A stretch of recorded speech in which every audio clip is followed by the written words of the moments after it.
Muito bom dia a todos. Estamos aqui mais uma vez para falar sobre o Evangelho no Lar. Hoje, capítulo 8, Pecado por pensamento, adultério. E antes de nós fazermos então a leitura do Evangelho e os nossos comentários acerca do tema, nós vamos fazer aqui a nossa elevação e a vibração de hoje vai por todas as crianças e por todos os idosos em asilos. Vamos lá. Vamos então nesse momento nos conectar ao nosso anjo da guarda, nosso amigo querido de todas as horas. Vamos agradecer a ele por estar ao nosso lado, nos auxiliando e nos guiando os passos. Que nós possamos juntos ter mais um dia de aprendizado e progresso espiritual. Agradecidos a esse querido irmão, pedimos que nos leve à presença de Ismael, anjo protetor do Brasil e preposto de Jesus em nossas terras. A Ismael nós agradecemos imensamente, pedimos a ele que nos traga o Evangelho Redentor para dentro de nossas vidas e que nós possamos seguir os ensinamentos do Mestre Jesus. Agradecidos a Ismael, pedimos que nos leve à presença de Paulo de Tarso e Maria de Magdala, nossos exemplos de reforma íntima. A vocês, amigos, agradecemos imensamente, pedimos que nos inspirem no bem, na caridade e na bondade, que nós possamos deixar de lado as nossas más tendências, as nossas más inclinações e trilhar por caminhos de luz. Agradecidos a eles, pedimos que nos leve à presença da Mãe Santíssima Maria de Nazaré. Mãe, é com muita alegria que estamos aqui diante de Ti. Pedimos à Senhora que nos auxilie, que dulcifique o nosso coração, o nosso pensamento, nos enchendo de paz e de alegria e nos levando à presença do Teu Filho querido, nosso Mestre Jesus. Jesus, estamos aqui diante do Senhor e nos ajoelhamos espiritualmente, Senhor. Te agradecemos pelos Teus exemplos de paz, de luz, de humildade, de caridade, de fraternidade, pois Tu deixaste tudo para trás para nos proteger. Deu a vida por nós, que nós possamos reconhecer nos Seus atos de humildade, Senhor, a verdadeira comunhão que deve existir entre os homens e que possamos assim praticar mais a empatia, a caridade, a fraternidade, que sejamos um povo unido, sempre nos ideais do Pai Criador. Agradecidos que estamos a Jesus, pedimos então a Ele, o nosso Mestre, que nos leve à presença do Pai. Pai maior, pedimos a Ti, Senhor, que cuide de nós, de nossa família, que ilumine o nosso lar, que no recanto de nossas almas haja sempre harmonia e entendimento, que este entendimento nos faça crescer espiritualmente e que nós possamos buscar pelo infortúnio todos aqueles que estiverem necessitando de luz, de paz, de um acolhimento, que nós possamos ser a bússola redentora, o auxílio moral em nome de Jesus. Que possamos transmitir aos nossos irmãos os nossos conhecimentos sem a pretensão de querermos oprimir. Que todos possam, Senhor, ver nos nossos exemplos paz, luz e amor, para que possamos assim cumprir os Teus desígnios. De modo, Senhor, que lhe louvamos a prece. Pai nosso que estais no céu, santificado, Senhor, e glorificado seja o vosso santo nome. E venha a nós, Pai, o Teu reino, e seja feita, Senhor, Sua santa vontade, assim na terra como nos céus. O pão nosso de cada dia que nos dai hoje. Perdoa, Pai, as nossas dívidas, assim como nós perdoamos aos nossos devedores. E não nos deixeis, Senhor, cairmos em tentação, mas livra-nos, Pai, de todo mal, agora e sempre. Porque vosso é o reino, o poder e a glória por toda a eternidade, Senhor. Vamos nesse momento, então, nos unir em pensamento, em oração, e desejar que uma vibração intensa de paz, de luz, de amor, chegue ao coração de todos os nossos irmãos que se encontram em orfanatos, que estas crianças possam ser auxiliadas, cuidadas por pessoas de bem para que se transformem em homens de bem.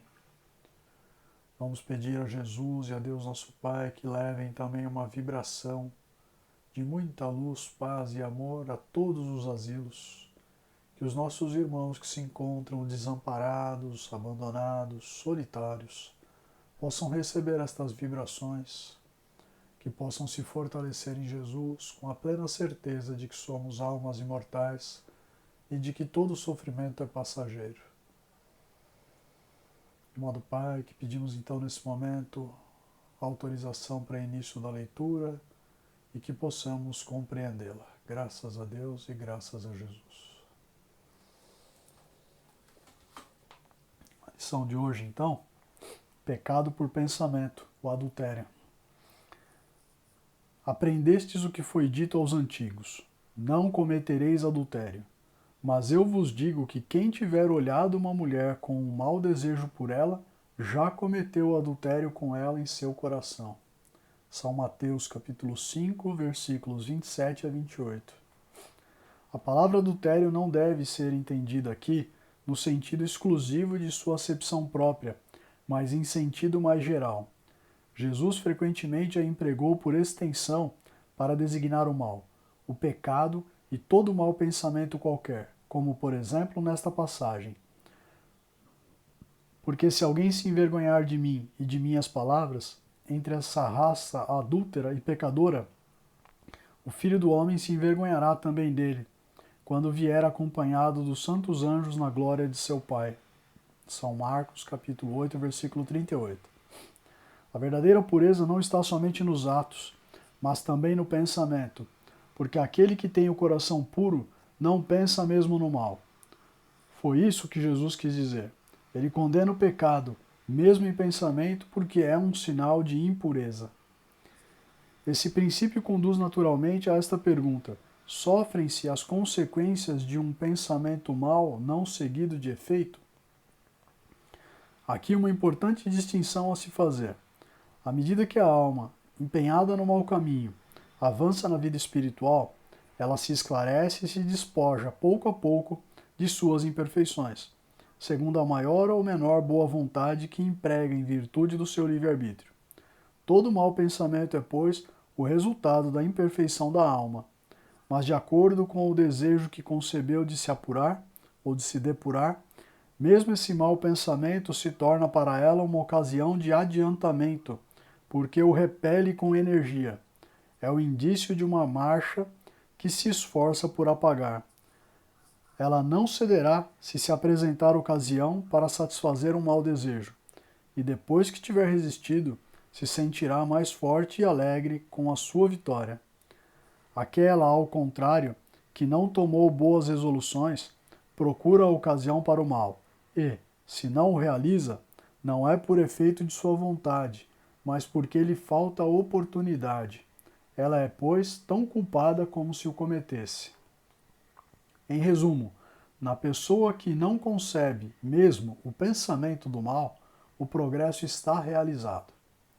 Naquela que vem esse pensamento, mas o repele, o progresso está em vias de se cumprir.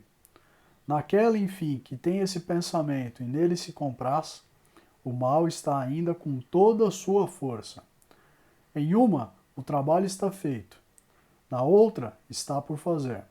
Deus, que é justo, considera todas essas diferenças na responsabilidade dos atos e dos pensamentos do homem. Bom, essa lição de hoje ela traz grandes lições, né? Então, nessa passagem, Jesus se referia especificamente ao adultério, mas o entendimento desse vocábulo ele é mais amplo. Né? Ele diz que o pecado é condenável. E o que é o pecado? É só o agir? O Evangelho nos diz que não. Só de você pensar na maldade, você já está errando. Né?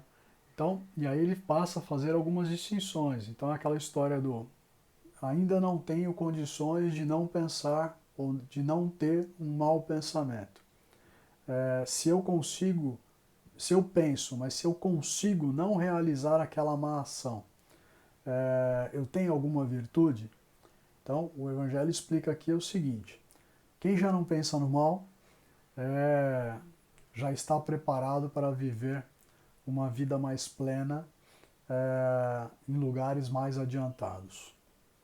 Em resumo, não precisaria mais encarnar, vamos dizer assim.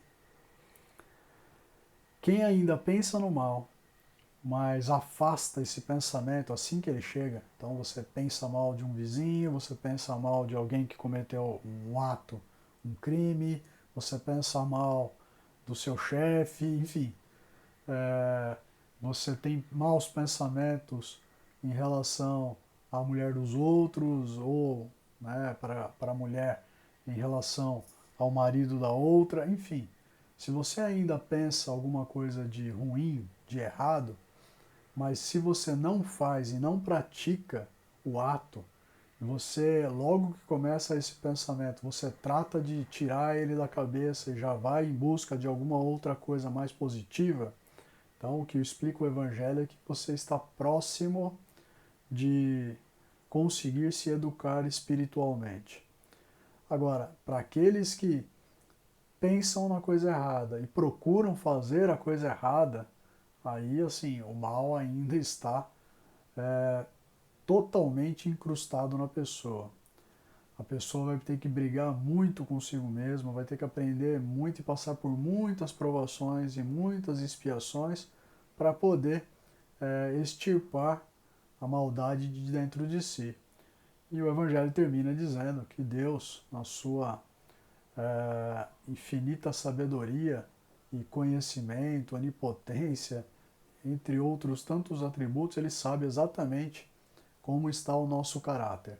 Se houve alguma transformação positiva em nós ou se nós ainda estamos muito atrasados. Então, se eu tivesse que dar uma recomendação para quem assiste o vídeo, seria justamente procure se afastar de tudo aquilo que é ruim.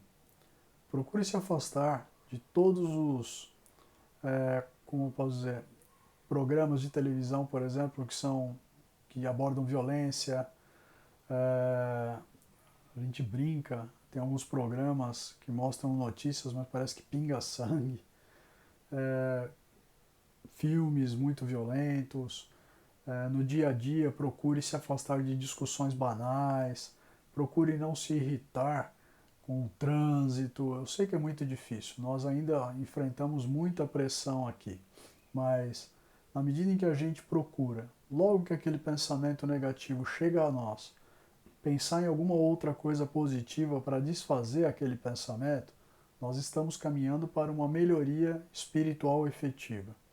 Quando a gente deixa a negatividade se instalar em nós, e quando aquilo que nos apraz, aquilo que nos agrada, é o mal, de alguma forma, é porque a gente ainda tem muita coisa para trabalhar. Então, não esperemos por uma outra encarnação para tentar começar uma evolução.